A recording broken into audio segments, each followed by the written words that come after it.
Imposteur, c'est un mot fort. Vous parlez aussi du président ivoirien comme d'un manipulateur. Alors, pour bien qu'on comprenne, on plante le décor. Où est la manip selon vous? Où est l'imposture? La première imposture, si on prend la sémantique, c'est que l'imposture, c'est l'imposteur en particulier, c'est celui qui se fait passer pour ce qu'il n'est pas. Ça, c'est le dictionnaire. Et M. Ouattara s'est fait passer toute sa vie pour ce qu'il n'était pas. Il est d'abord lui-même la personne qui a toute sa vie dit qu'il était burkinabé au voltaïque, dans tous ses actes, et je le reprends dans le livre, jusqu'au moment où Houphouët-Boigny l'appelle en 90, tous ses actes sont posés en tant que voltaïque ou burkinabé.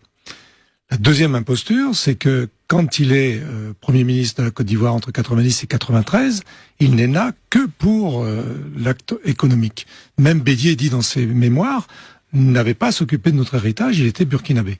À l'époque de la présidence de Houphouët-Boigny. À la mort d'Houphouët, il a même essayé, et j'explique comment, il a voulu violer la Constitution une première fois, puisqu'il a voulu contourner l'article 11 en créant un Conseil des sages avec M. Yassé. Et jusqu'à aujourd'hui, M. Ouattara n'a fait que faire le contraire de ce qu'il aurait dû faire quand il était appelé par Houphouët-Boigny. Mais ce soir, Bernard Oudin, on a un Alassane Ouattara réélu président de la Côte d'Ivoire dès le premier tour, avec un score qu'on pourrait dire africain, on disait ça autrefois, 83,7% des voix. Là aussi, vous dites, c'est une imposture ou cette élection vous paraît quand même légitime? Là, on a dépassé l'imposture, on est dans la forfaiture. Dimanche, tous les observateurs, en particulier les journalistes, et je m'en réfère aux journalistes français qui étaient à Abidjan ce jour-là, ont vu la vacuité de cette élection, ont vu le vide dans les bureaux de vote, et on nous annonçait 4 taux de participation entre lundi matin et mercredi matin. On est passé de 40 à 45 à 60 puis à 52. On est un peu au-dessus de 50 finalement. On est autour de 15. Dans la dernière version. On est autour de 15 pour être très sérieux. Oui. Mais cela dit, vous remarquez que les adversaires principaux de M. Ouattara dans ce scrutin ont reconnu leur défaite et son élection. Non, aucun adversaire principal de M. Ouattara était dans l'élection. Les adversaires parmi les candidats. Parmi les candidats, il y avait des candidats qui étaient des faire-valoir, qui n'étaient que ça. En particulier l'ex-représentant du FPI, puisqu'il n'est plus membre du FPI.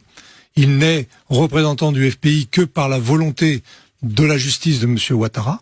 Mais le FPI historique de Laurent Gbagbo n'était pas dans cette élection, avait annoncé le boycott avec l'accord du président Gbagbo, et c'est la grande majorité des Ivoiriens qui ont boycotté ce scrutin. Mais est-ce que vous sous-entendez, Bernard Oudin, qu'il y a eu un trucage des résultats, un bourrage des urnes? Enfin, on est dans une élection. Il y a eu un bourrage du taux de participation. Il y a eu une absence de gens dans les bureaux de vote. Je prends un seul exemple.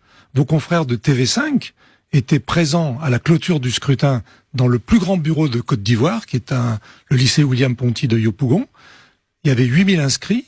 À 17h à la fermeture du scrutin, il y avait 1000 votants. Et on nous annonce à Yopougon 35 à 40% de votants. C'est une insulte à l'intelligence.